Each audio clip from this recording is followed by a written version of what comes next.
Nous voulons dire un mot sur le livre Quelle éthique pour le transhumanisme, sorti un an après Transhumanisme, marchand de sciences et avenir de l'homme. Quelle éthique pour le transhumanisme a même comme sous-titre des hommes augmentés, des postes humains demain en Afrique? C'est une question sérieuse à laquelle je me suis engagé à répondre dans le livre. Mais auparavant, la question éthique. Les gens peuvent toujours nous demander pourquoi, lorsque la science avance, pourquoi nous développons des idées et des attitudes qui laisseraient penser que la science ne devrait pas avancer.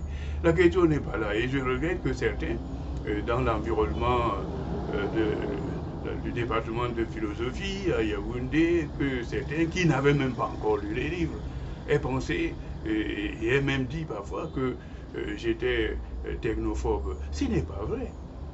Mais il s'agit effectivement de voir la question éthique dans le cadre de l'obligation de vie en société. De deux choses l'une.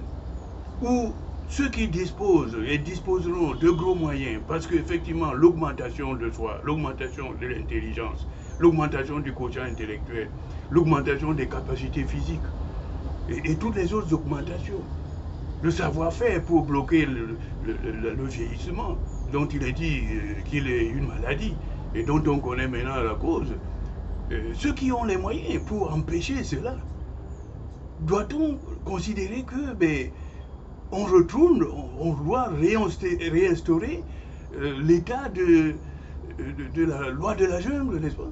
Du sauf qui peut, la loi du plus fort.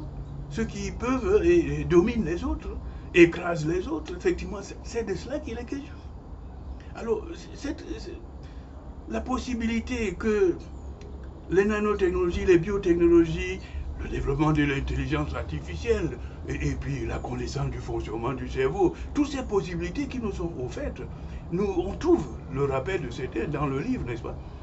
Mais il s'agit de dire si effectivement le principe promu par le transhumanisme lui-même et qui est valable, à savoir, c'est une question de libre choix individuel de chacun, de savoir s'il cherche à s'augmenter ou pas. Alors ce libre choix individuel de chacun, doit-il avoir un comportement différent de celui qu'on impose, qu'on rappelle chaque fois, quand il s'agit de parler simplement de la liberté? Notre liberté va cesser de se limiter au portail, n'est-ce pas, à l'entrée de la liberté de l'autre, n'est-ce pas? Notre liberté n'est pas une liberté de dominer, d'écraser, d'effacer de ceux qui sont supposés vivre avec nous dans une communauté humaine. Il s'agit de savoir. Ces questions qui sont soulevées aujourd'hui, effectivement, sont très sérieuses. L'envisagement de la transformation de l'homme est toujours en arrière-plan de tout ça. L'ingénierie de l'homme qui veut fabriquer un homme tout-puissant qui vive éternellement et qui a une mémoire phénoménale, qui peut voir la nuit comme le chat, qui peut entendre des choses qui se disent à des kilomètres, etc. Toutes ces possibilités, nous allons laisser se développer et la vie des autres, ceux qui peuvent entendre ce qui se dit à travers des murs épais, on dit, bon, comme ils peuvent améliorer leur vie, tant pis, et tant mieux pour nous, ou tant pis pour nous, et qu'on les laisse faire, qu'on ne les empêche pas, parce qu'ils ont les moyens. Ce sont ces questions qui sont posées là. Il est question de voir en quelque sorte l'institution, oui, d'une autorité internationale, d'une autorité. Dans le livre, on me trouvera évoquer simplement ce qui existe, n'est-ce pas? L'Organisation des Nations Unies, mais qui est décriée, je le sais bien. L'UNESCO, qui fait partie d'une des organisations spécialisées des Nations Unies, qui se présente, qui est, je crois, qu'elle est la conscience morale de la famille des Nations Unies, l'UNESCO se limite à énoncer des principes généraux.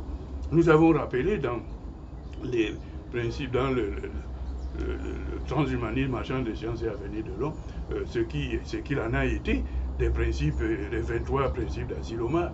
Nous rappelons cela dans le livre qui concerne l'intelligence artificielle, n'est-ce pas? Mais oui, on ne peut pas se contenter de l'énoncé des principes, il faut bien un gendarme. Il faut bien un gendarme. Et c'est la question du gendarme que je pose dans ce livre, en affirmant, puisque j'ai souligné effectivement ce sous-titre, des hommes augmentés, des postes humains demain en Afrique. Oui, je réponds oui. Que les compatriotes, que les Africains comprennent que il n'est pas question pour nous de fermer les yeux sur une évolution qui risque de faire de nous des habitants d'une banlieue lointaine de la planète Terre, de la planète Homme, de la planète humaine, des humains. Il faut bien qu'on entre dans la danse. C'est la formule que j'utilise dans le livre. Il faut entrer dans la danse scientifique. Mais ailleurs, alors attention, ce sont les sociétés, les grosses sociétés privées, les Google et tous les autres, qui se chargent de mettre tout cet argent dans la recherche. Et dans ce petit livre, Quelle éthique pour le transhumanisme, l'idée en ce qui concerne l'Afrique, notre Afrique, c'est que les pouvoirs d'État doivent jouer le rôle que les sociétés privées, les entreprises privées jouent en Occident, jouent dans les pays développés, et qui ont même surpris les gouvernements des États de ces pays. Il n'est pas question, il ne doit pas être question que les gouvernements en Afrique se laissent surprendre par ce qui est en train de se dérouler sous nos yeux, à savoir que l'argent est mis pour donner une puissance d'agir, une puissance d'action qui conduit bref, au terme d'ailleurs, les dates sont indiquées, ils nous disent en 2050, eh bien, le nouvel homme sera né, l'homme-machine, le cyborg, etc.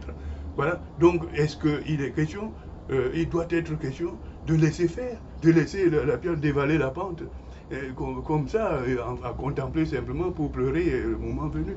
L'Afrique doit entrer dans la danse, les pouvoirs d'État sont interpellés pour construire en Afrique, sur le sol africain, des centres de recherche, des cabinets d'augmentation qui empêchent que les Africains cherchent à aller se faire augmenter en Occident, ce qui ne sera pas toujours chose facile, n'est-ce pas? Voilà en gros ce qui est dit dans ce livre. Si vous pouvez le télécharger, il est sur Internet et il est aussi dans les librairies de l'Harmattan. Voilà, merci de votre attention.